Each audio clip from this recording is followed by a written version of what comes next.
Hi, it's Karen, the Weekend Craftaholic. Thanks for joining me for my December Something Old, Something New. This is where I share with you the craft favourites that have come into my craft room in December, and it's either something old that I've had for a little while or something new. I'm going to start with something new because I've got quite a bit of this in December.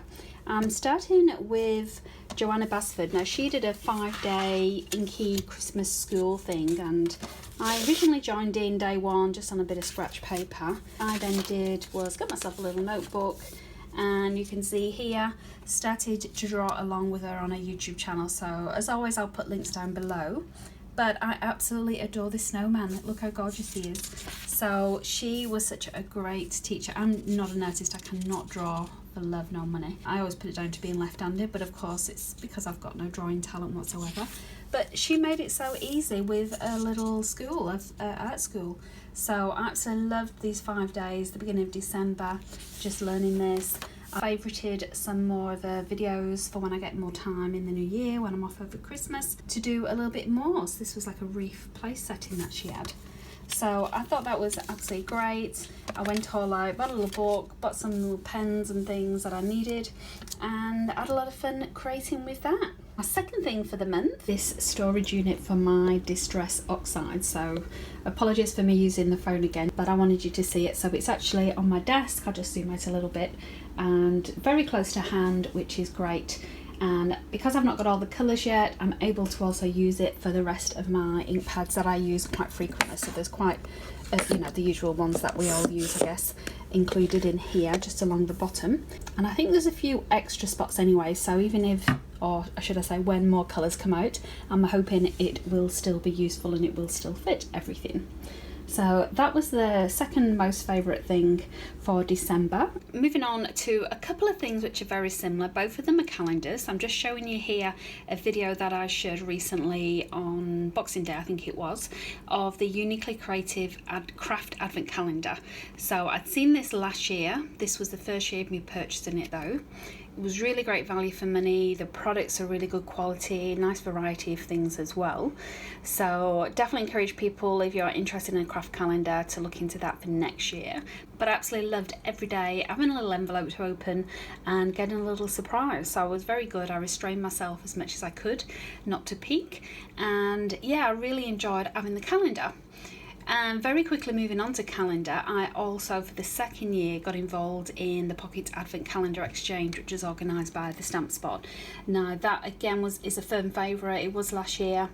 I absolutely love making them, getting up little gift ideas to insert, as well as obviously receiving them. So I think it was beginning of November I made the one that I sent off to a fellow crafter. I loved spending, it was more or less a full weekend, creating the little pockets, putting them together, and then obviously I received one in return, and it was absolutely gorgeous. Let me show you. I actually kept all of Nicole's pocket pages. I've just put them on a split ring here. Because I thought they're just too cute to throw away. You know, she's obviously put a lot of time and effort into these, and I just wanted to keep them. I don't know what I'm going to do with them yet. I think it would be perfect though as a little mini December daily. Obviously I've started my own December daily, so whether this is something that I gift on to someone else who's never done it in the future, I don't know, but it's absolutely stunning. And these are all 6x4, so you'd have no trouble putting some journaling on the back, or a little 3x2 photograph, whatever you wanted to do. Yeah, for someone that's involved in this craft exchange, as well as receiving the gifts every day, looking at the effort that people have put into these little layouts, it was also absolutely fantastic. So I absolutely loved it. So thank you, Nicole, if you're watching. But that was another firm favourite, and I'm sure it will remain a firm favourite for many years to come. Really look forward to that, and I'm hoping they do an Easter one again. They did an Easter one last year. So if it's something you're interested in as a crafter, definitely sign up to the Stamp Spot Facebook page, where you'll see all the information about that. Okay, so that was the second calendar. And then the last thing that I wanted to share with you is Copics. I actually got 12 Copics for Christmas. This was from Cozy Scrapbooking. I'll put all the links below. Someone on a Lawn Fawn Facebook page had mentioned the sale that Cozy had. So I never heard of them before, checked them out, and just could not believe my eyes when I saw that these Copics were $4 each. $4 US each, but also buy two get one free. So that is half the price of Copics in Australia. They really are. So that in itself was a bargain, and then to add on top of that, being able to buy 2 get 1 free. They also had a sale on the OXIDE, so I ordered loads of the OXIDEs, and then the following day I actually went back and placed a second order. Now that one's not arrived yet, but I'll show you that when I do. It's probably be part of my January craft haul, because this is being recorded very late in December. But already I'm absolutely loving Copics, so I'm going colouring crazy. I'm trying not to buy any more paper collections until I get them used.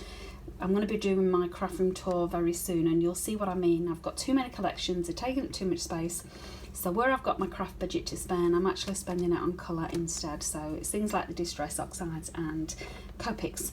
And I've even invested in some proper cardstock, some Spectrum Noir, as well as some Nina. So I've got some nice blending cardstock to do this, and I'm watching loads of videos at the moment as well, where people actually talk you through if there's a Copic beginner. So this is definitely a firm favourite. I'm going to be a new obsession to collect them. Definitely won't need to collect them all. I do have my little Crafter's Companion marker storage unit, which I'm keeping these in so that they're stored horizontal. And I'm already considering whether or not I need to buy some of the smaller nibs to replace this brush end. I know I'm never going to use this chisel end, so if I can get some new nibs for that, then I will do. So I need to look into that as well. But that was another new thing in my craft room. So there's something new. Let's move on to something old. If you saw my 12 Days of Christmas, you will know that featured very heavily was my Mod Podge. Here it is, hiding on my shelf at the back. Absolutely love it. Got a lot of use out of it. These little tubs go a long way, I tell you. I bought these years ago and they're still going strong, so managed to make use of those. They were an old favourite. Another old favourite is my embossing powders. Look at this. I got this case from Kmart. I think it was only $4, $6, can't remember. So I transferred them all into this. So I think it looks pretty cute. But because I was in full card making mode in December, they came in really handy, and I've really enjoyed getting back to grips with embossing and using my embossing powders. And speaking of card making, the other thing that I did an awful lot of was die cutting with my Big Shot. But it's not my Big Shot, that's going to be included in my something old. I'm actually going to talk about this. So this has been an old, it's a magnetic pin holder from sewing. So I've got a few of these in my sewing drawer. But actually, because I've been doing loads of die cutting with lots of little lawn form pieces, this is perfect just to put all the little pieces on as you're taking it off your Big Shot. So this has been another firm favourite to stop them pinging everywhere and losing them. And I just keep it here in my little caddy, which is at the side of my Sizzix Big Shot machine. And that has been a firm favourite in December as well. So that's a wrap up of all my favourites for December. I hope you got some goodies for Christmas as well. But otherwise, I will see you next time. Thanks for watching.